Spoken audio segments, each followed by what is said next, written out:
Well, let's start. You've had a little time to process this now. Just what has this been like for you? I mean, it's been kind of a whirlwind. It definitely took off more than I ever expected.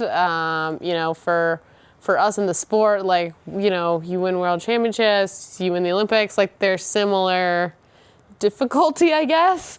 But then obviously just the power of the Olympics globally has been surprising. And then, yeah, but it's been really cool. And, I got to go see my best friend compete over in Livigno. So it's been really fun to kind of have some full circle moments with my family and friends and everybody. And with that in mind, you were just on the podium in the World Cup, and it is pretty. It's like the same type of races. Have you been amazed what a gold medal can bring?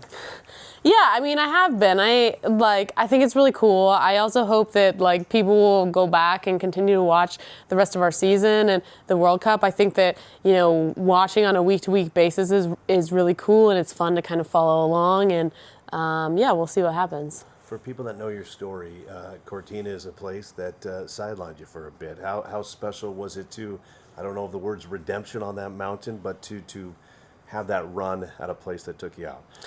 Yeah, I mean, the sport is brutal in 2022. I talked about that force that keeps pulling you back and then keeps, putting you down. And the sport at its best is really cool, and to be able to have that moment on the hill that ended my Olympic journey last time was very full circle and very rewarding, and I think showed me and hopefully other people that good things do come to those who wait, good things do come to those who work, and sometimes you don't get it when you think you should, but that doesn't mean you won't ever get it. You mentioned the word work. I first interviewed you, and I think it was in Alpine Ski Center in 2018. You were just a kid then. 6 years. I mean, things have changed since then. What did you do to get to this point from there to here? Yeah, I mean, I remember being in the finish in Pyeongchang, and I knew that if I had a good run and some people messed up, I had the chance at a medal. And I remember being in the finish, being like, I want to come back here, where everybody else is hoping that I mess up. And so I worked really hard. There was a lot of bumps along the way, and then I really felt like I was in a place to finally accomplish that goal in 2022. And the universe intervened, and it all ended, and that was really hard. Waking up from surgery and seeing your friends at opening ceremonies is definitely really tough, but throughout it, I just continued to find gratitude and to find meaning in the work and not necessarily in the results. And obviously you want the results, but you have to find a meaning beyond that, because the results are, one day every 4 years, one day in a lifetime, and the work is every day. And so I kept working, and thankfully on February 8th it worked out. We need to bottle up that answer and send that to everybody. That was absolutely perfect. Jackie Wild, somebody said, also has battled like you through injuries, and she lost out on Pyeongchang. How special was it to see her get her first Olympic medal here? I mean, it's cool. You grow up, really understanding so much of what goes in for your teammates, and seeing them not always accomplish their dreams, having to end their careers due to injury, due to, unforeseen circumstances. And that's really hard, because you feel like they all deserve it. And, for one day it was like, yeah, Jackie, you've really earned this. And, she was fourth after the downhill. She was gutted.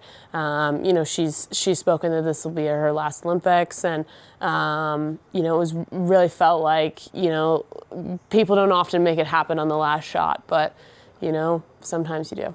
This is going to the whole U.S., but there's a special place in Idaho for you. And Victor, I know Boise loves you. Jackson Hole, Wyoming is where you grew up. The Jackson Hole Ski Club. I think Anna Gibson was a member of that ski club as well. How much did that growing up there, Jackson Hole, that ski club, Victor, Idaho, help you develop to who you are today? Yeah, I mean, Jackson's a really special place. I mean, for one, I think every kid there, grows up at some point being in the ski club, because it's just kind of what you do, and everybody just takes the bus after school over to Snow King and goes and trains, and it's then you have such an iconic mountain that we go rip around on the weekends. And, as a kid, I think there was so much support. It was like, as long as you're not being a danger to anybody else, do whatever the hell you want, And so we were, ripping laps and jumping off of cliffs and hitting mogul fields. And I think a lot of that, like, I took in, right? I really love different features of terrain, and Jackson really taught me that love originally, and taught me to test out those boundaries of what different pieces of terrain can do. And so, the whole Mountain West is really special to me, and I think the atmosphere of Victor and Jackson, where I grew up, is really cool, and I'm really excited to watch Anna Gibson race later this Olympics. Yeah, it's going to be fun. I interviewed her, and she mentioned you. Laughs for me. You get a gold and you get a ring too, right? Kind of a fun week for you, huh? Yeah, not everybody gets the 6th ring. So, it was a really special week. I think, combining the two loves of my life, and just, people don't have to ask me what the best week of my life is, and I have to choose. Yeah, you already know. I just combined them.